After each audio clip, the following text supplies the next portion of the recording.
morning. I'm Leah Doherty. I'm the instructor for SW 540, Social and Economic Justice, Part 1. Welcome to the course. First, let me tell you a little bit about myself, and then I will go over the syllabus for the semester. As I said, my name is Leah Doherty, and I am a part-time adjunct faculty at Widener University. You can refer to me as Leah. I have just recently started teaching at Widener, but have been teaching for a number of years in the social work and counseling professions, both at Marywood University and the University of Scranton. I live just north of Scranton, Pennsylvania, and have lived in this area for about 30 years, having originally grown up in Camden County, New Jersey. So let me tell you a little bit about my social work career so that you'll have some sense of my point of reference and my areas of interest and expertise. My first positions early in my career were working with persons with developmental disabilities and intellectual special needs, as well as behavioral health, mental health. So at the time referred to it as co-occurring MRMH. I worked in group homes. I worked in the community settings, similar to what Pennsylvania now calls TSS. I also ran a group home for adults with developmental disabilities with residents from Pennhurst Institution. Those of you from the Philadelphia area may be old enough, some of you, to remember Pennhurst closing. Others know it as a haunted venue at the Halloween season. So I will later in this course talk a little bit about my experience with the policies and legal uh, changes that happened with the Pennhurst residents and what that meant for communities back in the 1980s. Then my first job as a full-time social worker, per se, was I was the HIV case manager for Northeastern Pennsylvania about 25 years ago, when people were still saying, who are those people from that place, when a person was diagnosed with HIV disease. So I learned a lot about oppression and those who were victimized because of their HIV status, and also the legislative process that was happening at the time to get funding to individuals and to communities with what became known as the Ryan White Care Act. So we'll talk some about that policy development as well. Then I worked for the Department of Defense as a contractor with a grant at a university looking at the life of military families worldwide, and so got to travel a lot both in the US and internationally. And then I worked for about 10 years for what is still known as a excuse me, as a settlement house agency up here in Scranton. The name of the agency is United Neighborhood Centers, and they started in 1923 in the model of settlement houses as a community neighborhood-based agency, primarily serving the, at the time, small African American population of downtown Scranton. So when I started in 2000, the agency was at a crossroads of either growing to meet the new and changing needs of the Scranton and Lackawanna County community, or, possibly closing up the doors and, going off into the historical notebooks of Scranton. And so when I came with a very energetic and open minded executive director, we were able to grow the community services department from a staff of 3 to a staff of over 20 when I left. And a lot of that growth was in new initiatives that were happening across the country related to housing and homelessness and batterers intervention and first time offenders and crisis management. So, you know, we looked at what the needs were in the community, but also what the funders at the local, state, and national level were prioritizing, and were able to successfully write for grants and new program development money. So that was an exciting opportunity in my life. And from that, I used to joke and say I wanted to be called the Jane Addams of the 21st century since I worked at a settlement house. And if you don't know yet who Jane Addams is, you will soon. I left there in 2010, and from there I went to work at Women's Resource Center, which is a domestic violence and sexual assault agency here in northeastern Pennsylvania. And I did both crisis work on call and grants management for the organization. And just a couple of years ago, I had a young person that I had known for many, many years who went away to college down at Westchester, and she had been in foster care off and on for most of her life and had been in foster care since 16. And when she came home for Christmas after her first semester, the foster family she had been living with decided that they no longer wanted to be foster parents, and so she didn't have a place to go over Christmas break. So we had been in touch and we went out to lunch, and she said, "Miss Leah, can I come and live with you?" And I said, that I wasn't comfortable just having her as a 19-year-old come and live with me, but that I would consider becoming a foster parent if the county would approve it, given, that there was no conflict of interest based on past work that, I had known her family. So we met with the supervisor, and he was very, very interested. And so thus began my journey as a foster parent. And 3 years ago, I gave up full time social work and now just teach part time adjunct and do some other consulting jobs. And I'm a full time foster parent. And I've had 24 youth live in my house over the last couple years. I have legal custody of a 17-year-old, and I am pre adoptive for a 9-year-old. So my 17-year-old's first name is Josh, and my 9-year-old is Jalen. So I will occasionally make reference to them or to other youth who have lived in my house and the policies and legislation and court decisions that affect their life. I also am very interested in history, both U.S. history and international history, and thus, this course is a perfect fit for my personal interests and my professional, experience. So I look forward very much to getting to know each of you through this course and what your interests are personally and your passion for social work, and how I can help you to understand the influence of the past and social and economic policies and the ways in which they've created both injustice and the ways in which we can work for justice. So at this time, I'm going to go over the syllabus.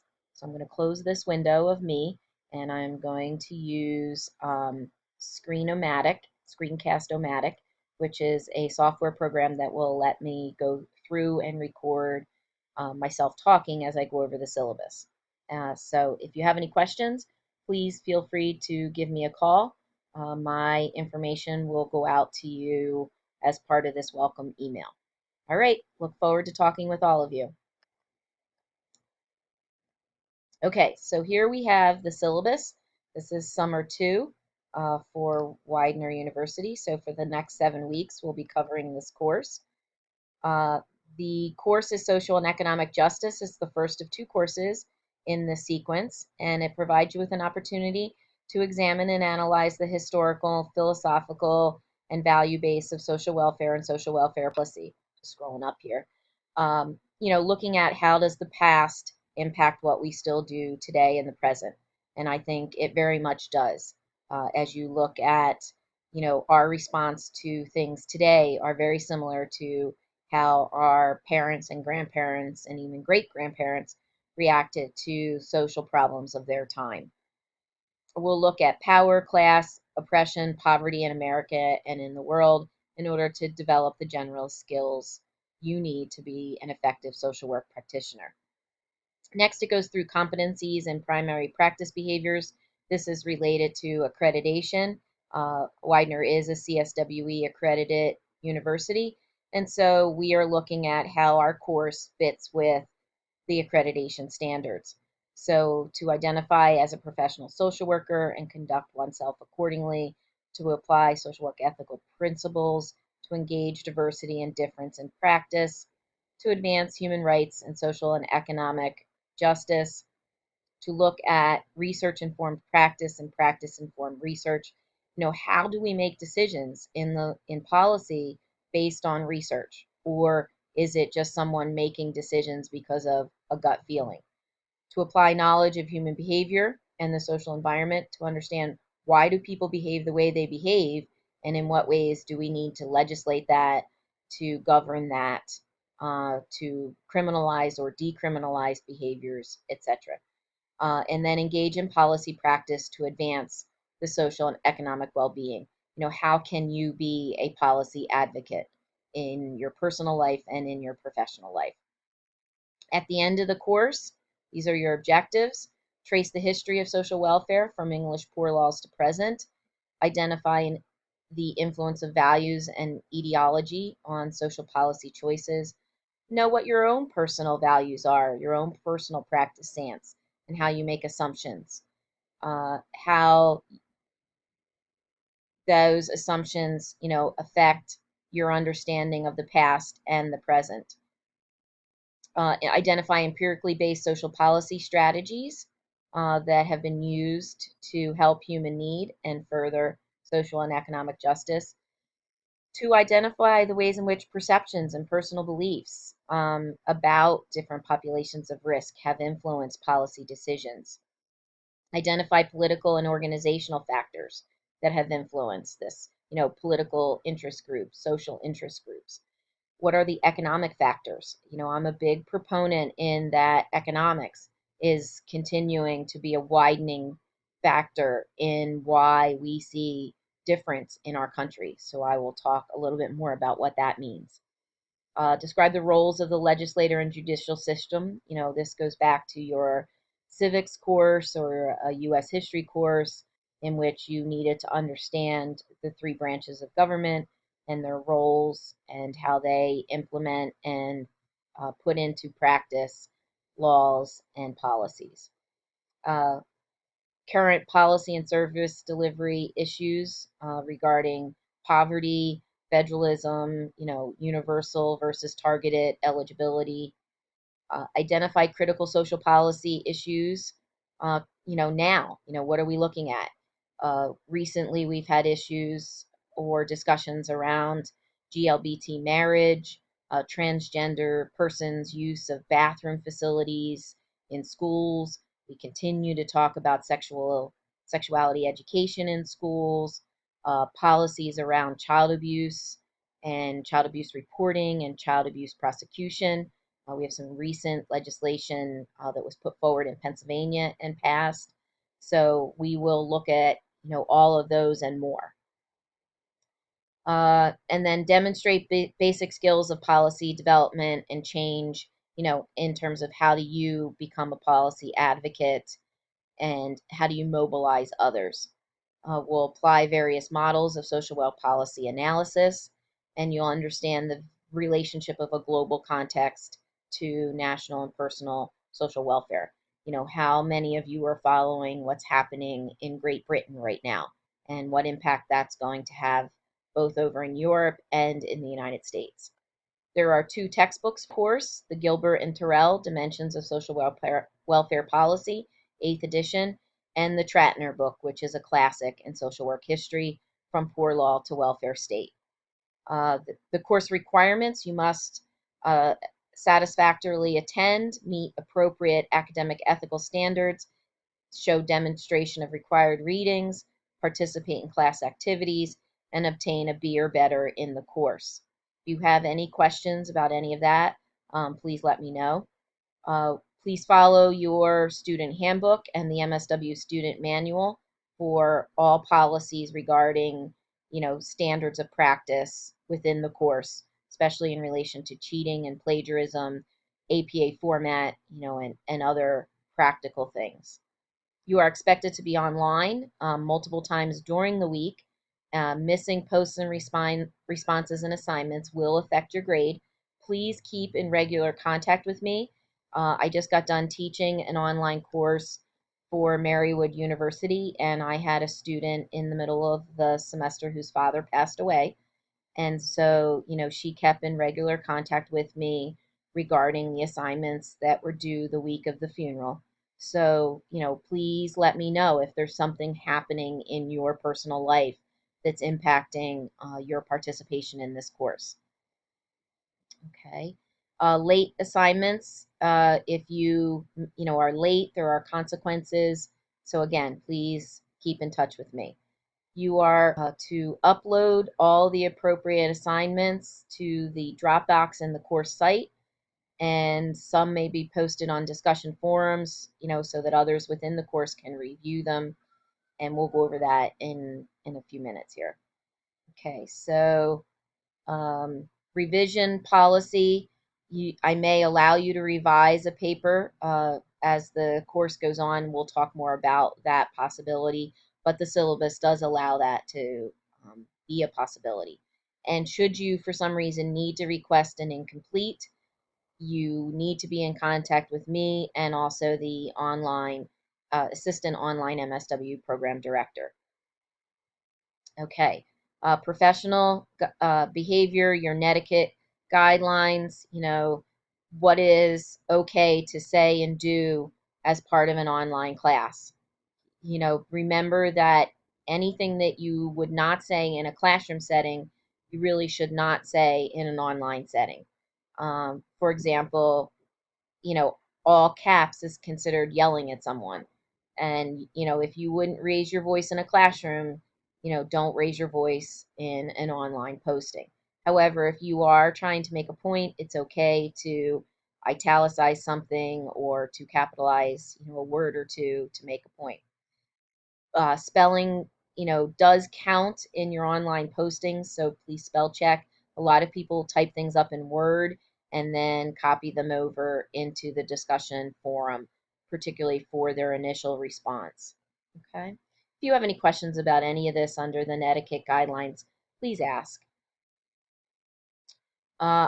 Instructor availability. I am one of those instructors that prides myself on having a lot of availability. My life is busy with the kids, and other things that I do, but I will respond very promptly to your questions and any concerns. My cell phone number will be available to you, and I do encourage you to use that to shoot me a text. I will respond much quicker to a text than I will to an email, as I don't check my email except for a few times each day. It is okay to contact me over the weekend if you have a question. I'm comfortable with that. Should you have any accommodations for this class, please let me know. The university will work with you, as will I. Okay, course evaluation. Here are your assignments. Excuse me one second. I'm recording. Sorry, that was my son Jalen and his friend. Okay, so assignments. Here is, what you're required to do. So I would keep close attention to this throughout the 7 weeks. So for the first week, you have a discussion board assignment, and that's worth 10% of your grade. Okay. Here it tells you a little bit how things will be graded and the numeric values.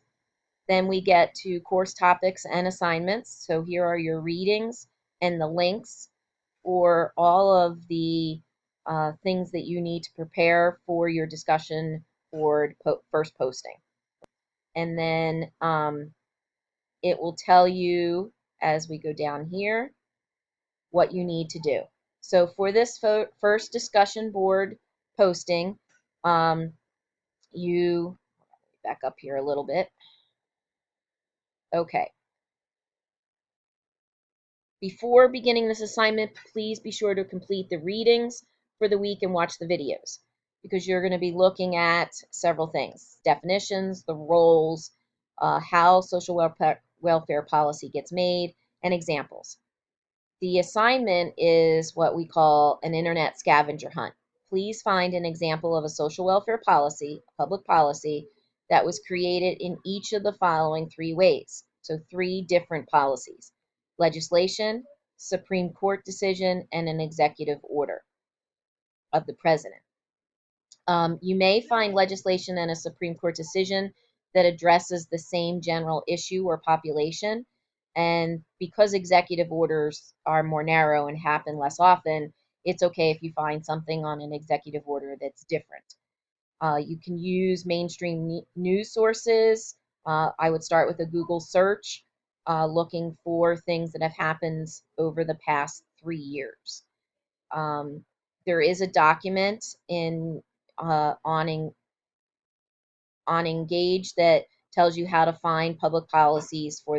So by the end of the day on Thursday, do your initial posting. List and briefly describe the 3 policies you found, and then describe just one of these policies at length, about 150 words, including what it does, what it hopes to achieve, who it targeted, and what was the need that it was created to address, and then identify at least one other primary institution that gets involved in meeting the same need. And you may pull examples from the video. Sorry here. That's okay. Then in your response to classmates, which are due by Sunday evening, you're going to look at the policies that they have posted about and discuss whether you were in favor or opposed to it. I'd be curious also to know, did you know anything about this policy prior to reading your classmates' description? And how are you forming your opinion in whether you oppose or are in favor? And you need to find some resources to back that up, some sources, and post that at least uh, by Sunday evening. And you need to respond to 3 of your classmates. Okay? So your initial post is due by Thursday and your follow up by Sunday. And you'll use the discussion forum directions available to you on Engage. So your initial post should be 400 to 600 words, and your follow up should be 200 to 300 words. And again, if you have any questions on that, please let me know. Then the rest of the syllabus goes on to week 2, week 3, etc. And I will post a video each week with more details about the assignments for that week. So I think that about wraps it up for today. This is a little over 20 minutes, and I will shoot to have each of my videos, going forward be a little shorter than this, absolutely recognizing, that your time matters. However, with going over the syllabus, that's why this one's a little bit longer. So I'm looking forward to uh, chatting with each of you, meeting you online in some form or capacity, or talking with you on the phone. And again, if you have any questions, please reach out to me. Thanks and have a great weekend.